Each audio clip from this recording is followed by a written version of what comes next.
Hello मेरे प्यारे नन्हे दोस्तों, कैसे हैं आप सब। सबसे पहले मेरे प्यारे नन्हे दोस्तों का बहुत बहुत धन्यवाद मेरी कहानियाँ सुनने, लाइक, शेयर और सब्सक्राइब करने के लिए। बच्चों, आज जो कहानी मैं आपके लिए लेकर आई हूँ वो सिंहासन बत्तीसी की 17वीं पुतली विद्यावती पुतली की कहानी है। तो ये कहानी शुरू करते हैं। महाराजा विक्रमादित्य की प्रजा को कोई कमी नहीं थी। सभी लोग संतुष्ट तथा प्रसन्न रहते थे।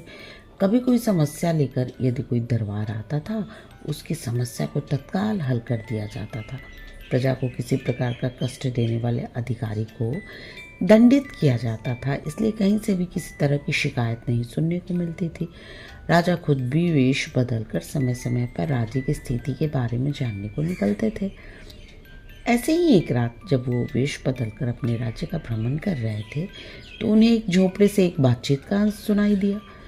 कोई औरत अपने पति से राजा को साफ साफ कुछ बताने को कह रही थी और उनके पति उन्हें कह रहे थे कि वे अपने स्वार्थ के लिए अपने महान राजा के प्राण कष्ट में नहीं डाल सकते।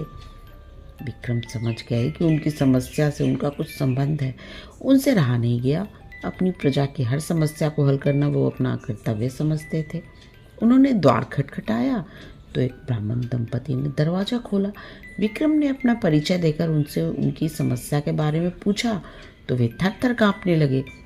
जब उन्होंने निर्भय होकर उन्हें सब कुछ स्पष्ट बताने को कहा तो ब्राह्मण ने उन्हें सारी बात बता दी। ब्राह्मण दंपति विवाह के 12 साल बाद भी निसंतान थे। इन 12 सालों में संतान के लिए उन्होंने काफ़ी यत्न किए। व्रत, उपवास, धर्म, कर्म, पूजा पाठ, हर तरह की चेष्टा की, पर कोई फायदा नहीं हुआ। ब्राह्मणी ने एक सपना देखा।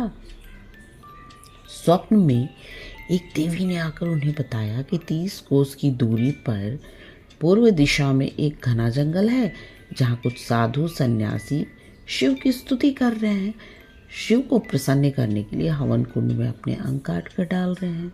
अगर उन्हीं की तरह राजा विक्रमादित्य उस हवन कुंड में अपने अंग काट कर फेंके तो शिव प्रसन्न होकर उनसे उनकी इच्छित चीज मांगने को कहेंगे। वे शिव से ब्राह्मण दंपति के लिए संतान की मांग कर सकते हैं और उन्हें संतान प्राप्ति हो जाएगी। विक्रम ने ये सुनकर उन्हें आश्वासन दिया कि वे ये कार्य अवश्य करेंगे। रास्ते में उन्होंने बेतालों को स्मरण कर बुलाया तथा हवन स्थल तक पहुंचा देने को कहा।